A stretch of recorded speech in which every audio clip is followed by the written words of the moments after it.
ಯಾರು ಹೊತ್ಕೊಂಡು ಹೋಗಲ್ಲ. ದಿನಮಂಟ ಯಾರು ಹೊತ್ಕೊಂಡು ಹೋಗ್ತೀರನಪ್ಪ? ಅಮ್ಮ ಹೇಳಿ, ಯಾವ ಊರು ಹೇಳಿ? ಕೊಡಗೇಲಿ ಸರ್, ದೊಡ್ಡಬಳ್ಳಾಪುರದ ಹತ್ರ. 4 ತಿಂಗಳು ಮಗಿನಾಗೆ ಕಫ ತುಂಬ್ಕೊಂಡ್ಬಿಟ್ಟಿತ್ತು. ಒಂದೊಂದು ಬಕ್ಸೆ ಕೊಗ್ಬೋದು ಮಗು. ಇಲ್ಲಿ ಬೆಂಗಳೂರು ಯಲಂಕ ಹೆಬ್ಬಾಳ ಎಲ್ಲ ಸುತ್ತಿದ್ವಿ, ಎಲ್ಲೂ ಮೇಲಾಗಿಲ್ಲ.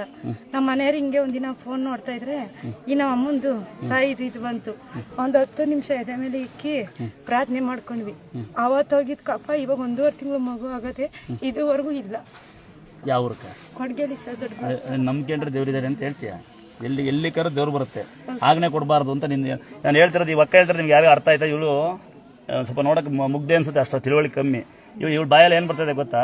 ಪ್ರೀತಿಯಿಂದ ಕರ ದೇವ್ರ ನಿಮ್ಮ ಮನೆ ಬಾಕ್ಲಿ ಬರುತ್ತೆ ಅಂತ. ನೀವು ಬಂದು ಆಗ್ನೇ ಕೊಡೋಕೆ ಬರ್ತೀರಿ ದೇವ್ರಿಗೆ ಹೋಗಿ. ಇದೇ ನಾವು ಬೈತಾ ಇರೋದು, ಆಗ್ನೇ ಕೊಡೋದು ತಪ್ಪು. ಪ್ರೀತಿಯಿಂದ ಕರೀರಿ, ದೇವರು ಭಕ್ತರಿಗೆ ಭಕ್ತ. ಹೇಳ್ತಾ ಇದ್ದೀನಿ ಅವಲ್ಲೇ ನೋಡಿ, ಮೊನ್ನೆ ಸಾಯಂಕಾಲ 7 ಗಂಟೆ ಬಂದಿತ್ತು ಈ ಮಗ, ಅವು ಹೇಳ್ಕಳ್ಸಿದ್ದು ನಾನು. ನಾವು ಹೆಂಗೆ ಗೊತ್ತಾ, ಯಾವುದೇ ಮನುಷ್ಯನ ದುಡ್ಡು ಮಾಡೋದಕ್ಕಿಂತ ಒಬ್ಬನ ಬುದ್ಧಿ ಹೇಳಿ, ನೀವು ಬಂದು ಇಲ್ಲಿ ಸುಮ್ಮನೆ ಏನೋ ಮಾಡೋದು, ಬಂದು ಬಿಲ್ಡಪ್ ಕೊಡೋದಕ್ಕಿಂತ ತಾಯಿನ ಬೇಡ್ಕೊಂಡು ಹೋಗಿ ಅಲ್ವಾ? ಟೀ ಇಷ್ಟ, ಕಾಫಿ ಇಷ್ಟ, ಅದಿಷ್ಟ ಇದಿಷ್ಟ ಬಿಡಿ, ನೀವು ಸಾಧ್ಯವಾದ 4 ಜನಕ್ಕೆ ಅನ್ನ ಹಾಕಿ. ಕರೆಕ್ಟೇನಪ್ಪ? ಅದು ಬಿಟ್ಟು ಸುಮ್ಮನೆ ಏನು ಹೇಳಿಕೆ ಬಿಡಿ. ನೋಡಿ, ಇಂಥ ನಾವು ಯಾವನೇನಂದ್ರೂ ಬಿಡಲ್ಲ ಈ ಸೇವೆ ಮಾಡೋದ. ನಮ್ಮ ಶ್ರೀರಮ್ಮಂಟ ಅಲ್ವಾ? ಇಂಥ ನೋಡಿ, ಇಂಥ ಮಗು ಚೆನ್ನಾಗಾಯ್ತು, ನಾವು ಎಂಥ ಪುಣ್ಯ ತಾಯಿ ನಮ್ಮ ವಿಷಯ ಮಾಡ್ತಾ ಅಂದರೆ ನೋಡಿ, ಇದೇ ಪುಣ್ಯ ಅಂತಾರಲ್ವಾ? ಹೊಸ ಬಿಡಿರಿ. ಇನ್ನು ವೀಡಿಯೋಗಳಿದಾಗ ಭಾಳ ಹೇಳ್ಬಿಟ್ರೆ ಬೇಜಾರಾಗ್ತದೆ ನಿಮಗೆಲ್ಲ.